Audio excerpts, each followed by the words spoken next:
Hello everyone and welcome to another video by Centipede Geek. Well, we're getting around the end of 2012 with only a few weeks left and only a few weeks left of films until we get on to next year, the year of 2013. Well, if you guys ask me, this year has just been a great year for films in general. Not just for horror, but just in every genre out there. Drama, superhero films, like I said, horror. This year has been a great year for films. I've really gotten into movies this year. I've become a real big not horror movie buff and just movie buff in general, trying to keep up with the movie news and stuff. And I couldn't have picked a better year because this is just such a great year for movies. I couldn't have picked a better year to get into films and stuff like that. So in this video today, I'm going to do my top 10 movies or films in the year of 2012. Just so you guys know, any film that comes out the day of 21st, Friday, any film that comes out December 21st and afterwards, and for the rest of this year, will not be on this list because of me making the video now. So films such as Jack Reacher or Quentin Tarantino's Django Unchained, This Is 40, The Guilt Trip, The Impossible. I haven't seen those films yet, and since I'm making the video now, any film, like I said, those films or any other film that comes out after the today or 21st or afterwards will not be on this list. So anyways, let's get straight to it, right? These first few films I'm going to talk about are films that weren't quite good enough to make it on my top 10 list, but they're right on par with some of the films on my top 10 list. I like to call these films my honorable mention films for the year 2012. So the first film I'm going to talk about a little bit is the film called Underworld Awakening. I really enjoyed this one. We had Underworld, then we had Underworld Evolution, and then we had Rise of the Lycans, the third one, which is a prequel to the first two, and then we have Underworld Awakening, which was actually the sequel to the second movie. So remember, in a sense, it's like the third movie.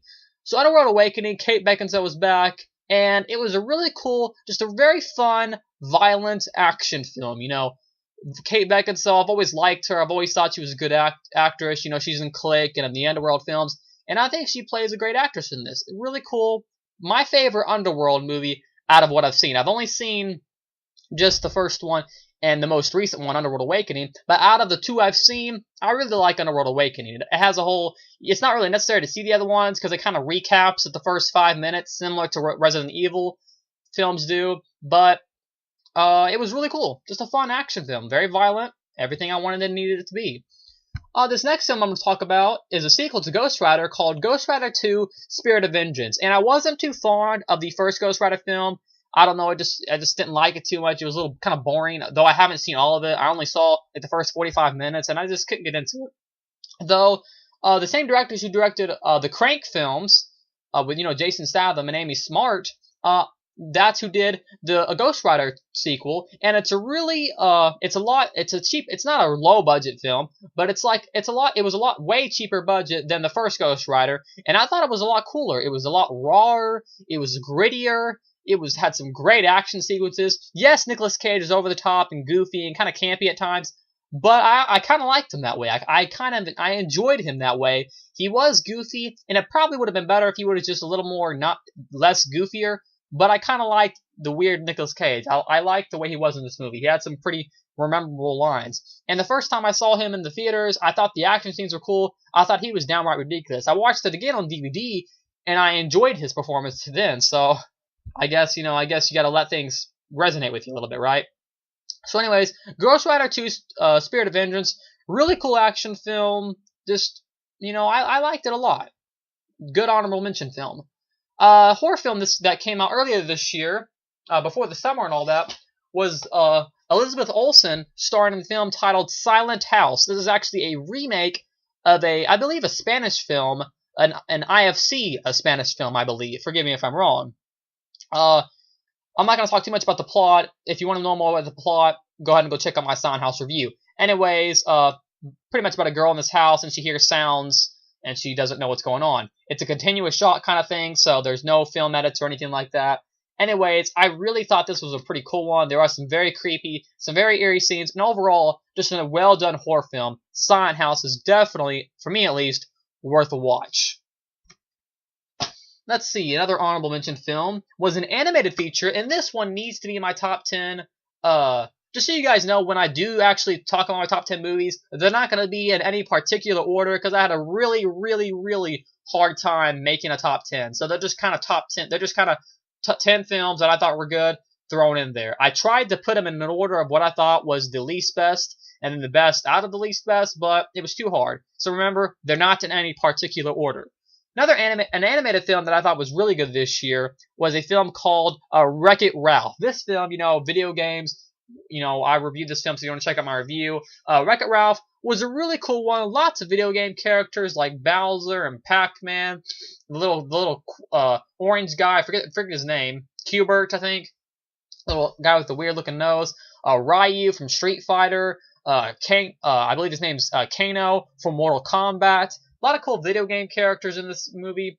Just a great movie that can also be heartfelt, emotional, and then fun to watch at times. Lots of bright colors. WreckIt Ralph was just a great film. Check out my review if you haven't seen it. This next film that I'm going to talk about was actually an original Chiller movie on the TV, original Chiller movie on the TV channel, Chiller. And it was by the name of Dead Souls, directed by a guy by the name of Colin Faze. Forgive me if I pronounce his name wrong. Anyways, I reviewed the movie if you guys want to check that out. And it's kind of weird because, one of my honorable mentions is an original TV movie. And Dead Souls, I thought, was really cool. I had been looking. It's based off a book that I believe won like a Bram Stoker Award or something like that. Who wrote the book Dracula. Anyways, Dead Souls stars Jesse James and Bill Moseley from The Devil's Rejects. And I really enjoyed Dead Souls. It's just really cool. This guy, pretty much what happens is he inherits this house. And he doesn't really know too much about his past, too much about his parents. And through the course of events that happen at this house, he finds out more about what's going on. It was really cool, too. I really enjoyed Dead Souls. Check out my review if you haven't seen it. 3 other films that I believe are good enough to be honorable mentions was a film that was done by the Blair Witch Project people. And that's by the name of Lovely Molly. See the little cool cover there? I thought that was pretty cool. Anyways, Lovely Molly is a really cool one. It kind of blends. It has both found footage sequences and then actual real life movie sequences too. So it blends both found footage and actual movie sequences in it. And it does it really unique. Carrie's also going to do the same thing next year. So Carrie should be the plot will be similar, but the filming technique will be kind of similar to Lovely Molly if the found footage stuff is true about that. So anyways, Lovely Molly, like I said, done by the same guy who did one of the same brothers who did the Blair Witch Project, the found footage from the 90s. Really enjoyed it. It has a very, very, very original concept that I haven't really ever seen in any horror film at all. And the ending is pretty crazy. I didn't really understand it. I had to look it up a little bit.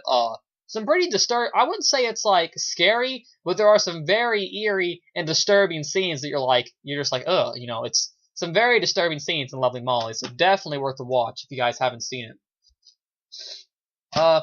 Another honorable mention, and this one should have been on my top 10 list also, but it's only 10 films, so everything can't fit, right? And that was this is the same guy. This is Intruders. I already reviewed it, if you guys want to check that out. And the guy who directed this film is a guy by the name of Juan Carlos Fresnolato. Kind of a weird last name. Forgive me if I pronounced that wrong.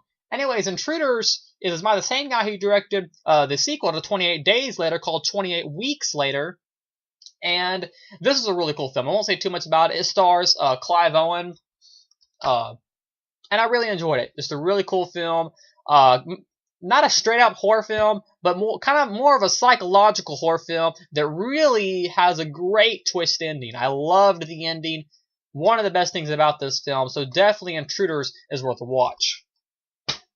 And one last film on my honorable mention list is by the name of Resident Evil Retribution, which is the 5th Resident Evil film, and the most recent Resident Evil film in the Resident Evil franchise. This one's directed by Paul W.S. Anderson, and I really enjoyed it. Probably my favorite. You guys know what Resident Evil films are. Zombies. Alice kills them. Played by Mila Jovovich. Really enjoyed her in that. Definitely my favorite Resident Evil film so far that they've made. And just so you guys know, there will be one more. You see the ending, there's going to be another one. I won't say any more. Go ahead and go check out my review. Now let's actually we're 10 minutes in now. I've talked about the honorable mention films. Let's go ahead and get straight into my top 10 list for the movies of 2012. Just so you guys know, these films are not, like I said earlier, not in any particular order. They're in the best order I could sum up. It was really hard to put them in any sort of order. So let's go ahead and do a drum roll and start off with the number 10 slot. Number 10 slot for my top 10 films in the year of 2012 goes to the horror film titled The Possession. Now, just so you guys know, The Possession was critically a pretty big flop. It didn't do very well. It got, a lot of people really didn't like it. If you ask me, The Possession is probably the most underrated, one of the most underrated horror films of the year 2012. And the reason I say that is because the last 20 minute segment of this movie is one of the scariest things I've seen all year. It just, I believe it stars, what's his name? Jeffrey Dean Morgan, the dad from the first season of the TV series called Supernatural. It has him in it. Anyways, Possession was just really cool. Pretty much, it's exactly what the title refers to. This girl seems to be haunted by some sort of supernatural force. And check out my review. That's pretty, that's kind of the gist of it. Possession, though, definitely one of the most underrated horror films of this year. I really liked it. No, the concept's not original, but it does have some really creepy and eerie scenes that definitely I thought were pretty scary. And I was sitting in the theater, and it was a pretty scary film. I need to rewatch it again. That's the number 10 slot. The number 9 slot for the top 10 movies in the year 2012 goes to an animated motion picture by the name of Rise of the Guardians, starring all kinds of people. Anyways, pretty much about Jack Frost, and he is called upon to be a guardian. He doesn't know who he is. He doesn't know his destiny in life. And there's this villain called Pitch Black, and Pitch Black is going to unleash nightmares all across the world. That's pretty much the gist of Rise of the Guardians. I really enjoyed this one. I was brought to tears at least 2 or 3 times in this movie. Really cool, emotional, sentimental movie. Nothing wrong with Rise of the Guardians. Definitely, if not, one of the best animated films this year. It was a lot better than Frankenweenie. Frankenweenie was okay. It was a lot better than Brave. I thought Brave was decent, but nowhere as near as good as Rise of the Guardians or even WreckIt Ralph. WreckIt Ralph is better than those two also. Anyways, that's that. Let's see.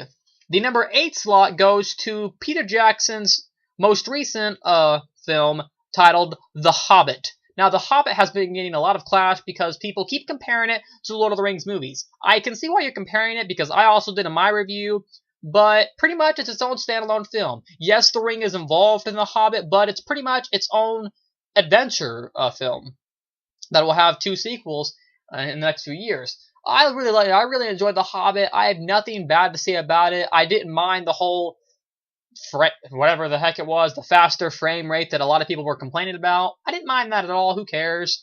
I have no complaints about The Hobbit. Really enjoyed it. Smeagol was great.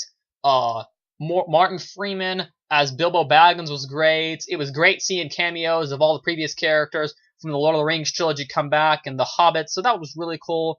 Number 8 goes to The Hobbit because I really, really, really enjoyed The Hobbit. Just a great film. Check out my review if you haven't seen it.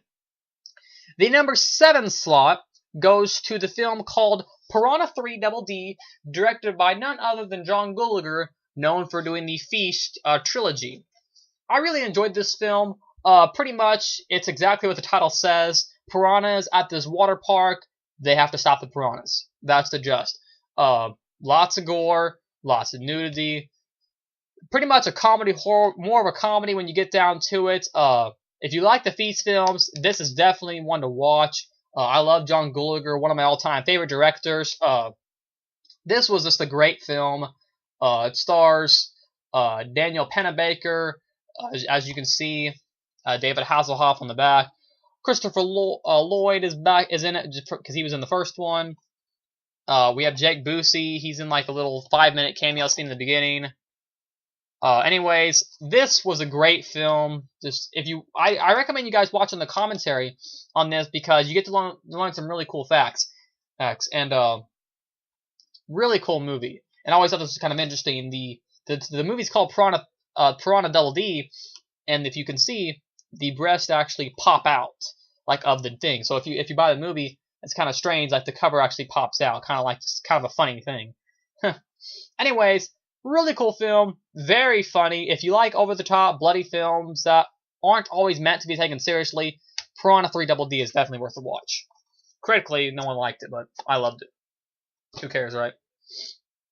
The sixth film, that was number 7 slot, Piranha 3 Double D. The number 6 slot goes to the kind of claymation film by the name of ParaNorman. I really enjoyed ParaNorman.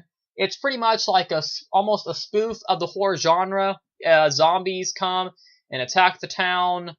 There's so many different other references in it, though. The movie opens up in like this sort of 70s horror grindhouse, really grainy picture quality kind of thing. I won't say any more. And it makes it like kind of like a funny sequence, and it's really cool. ParaNorman is definitely an amazing film. I already reviewed it, so I won't talk about it too much, but the claymation looked great. It's funny. The zombies look great. It's just a great film that both, like I said in my review, both kids and then both adults can also enjoy ParaNorman. So ParaNorman comes in at the number 6 slot. The number 5 slot goes to none other than Joss Whedon's most recent film, and probably one of his best films that he's ever done, by the name of The Avengers. This is probably, if not, one of the best superhero movies of all time. I loved The Avengers. I mean, who isn't going to like, Iron Man and the Hulk and Hawkeye and Captain America and Iron Man? I don't know if I already said him. The Black Widow and, then General Fury team up to take out Loki. I mean, that's the gist of the film pretty much. There's more going on, but anyways, I won't say any more. It was just a great film. You get to see these characters that you picture, that you've seen in the comic books, you've seen in the animated movies. You get to see these characters you've pictured so long fight together against Loki in a live-action adaptation of the animated movies and of the comics. Who isn't going to like The Avengers? I loved it. It comes in at the number 5 slot. The Avengers was a great film. Nothing wrong with The Avengers. Nothing at all. And I'm glad it's getting a sequel. Just Joss Whedon, who directed the movie. A great guy. Also did Buffy the Vampire Slayer. And wrote the script for Cabin in the Woods. It's a great film. There is nothing wrong with The Avengers. Anyways, the number 4 slot goes to a film that might even be better than The Avengers. And I'll talk about why here in a second. Is the film by the name of The Dark Knight Rises, Christopher Nolan's most recent and probably last Batman film, called The Dark Knight Rises, starring, of course, Christian Bale as Batman. The way I compare, because these came out, only about a month apart, just a few weeks apart, both Avengers and The Dark Knight, and the way I compare them is, The Avengers is there is a story there, but it's pretty much a fun action film, just really fun, funny, very, very funny, and just a really fun film with all these superheroes. The Dark Knight Rises is more of a dark and mysterious, and more of a story-driven. It's really sad when you get down to it, when you start watching the movie. But so if you want a movie with a really deep, intriguing storyline that's it's kind of depressing in a way, then Dark Knight Rises is definitely where you want to go with a deep storyline. If you want a deep storyline with a famous superhero. If you want a really fun action movie with your superheroes, check out The Avengers. That's how I compare the two. But I think The Dark Knight Rises is a tad better than The Avengers, mainly because of the story. You really get the feel for Christian Bale. Check out my review if you haven't seen it.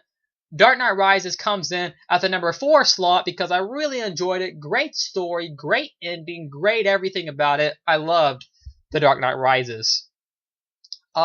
Coming in at the number 3 slot of the top 10 movies of 2012 comes, let's see here, Abraham Lincoln Vampire Hunter. This is a great film. A lot of people kind of thrashed it because they took it too seriously, but in all reality, the director does take the film very seriously. I mean, there are funny moments that are meant to be funny, but it's a pretty serious film. It takes itself very seriously, and I think that's for the better. Check out my review of Abraham Lincoln Vampire Hunter if you haven't. Pretty much, it's exactly what the title says, like I think it said in everything else. Abraham Lincoln is trained to take out vampires. His mother was killed by one. He wants to get revenge on that vampire that killed his mother. That's the Just Vampire Hunter. Same director who did this did Wanted, did the Night Watch and Day Watch films. Anyways, just a really bloody. I loved it. Just the number 3 slot goes to Abe Lincoln Vampire Hunter because it's just such a cool, such a bloody film. The effects are good. You know, there's not a guy. You know, I forget his name escapes, or right here, Timur. That's his name. Timur. There's not a director who can do action sequences like Timur can. And if you've seen films like Day Watch, my best film he's ever done is definitely Day Watch, the Russian film. Anyways, because he's a foreign director. Anyways, there is not a guy who can do action sequences like Timur can do. And he's talking about doing a Wanted sequel now, so I'd love to see a Wanted 2. But there's not a guy who can do action sequences like him. There's this. He probably does the best action sequences I've ever seen in movies, period, because they're so over the top and they're just so genius. He has his own style when he does action sequences, and just, you have to watch the movie to understand what I'm saying. I haven't read the book, but it's based off a book. Check out my review for more info. Anyways, the number 2 slot this year goes to, of course, we have to talk about this horror film. Number 2 slot goes to the film titled The Cabin in the Woods. Like I said, Drew Goddard directed this movie, who wrote the script for Cloverfield, and Josh Whedon wrote the script for the movie, who also directed and wrote Avengers, and you can really see the similarities from the scripts too.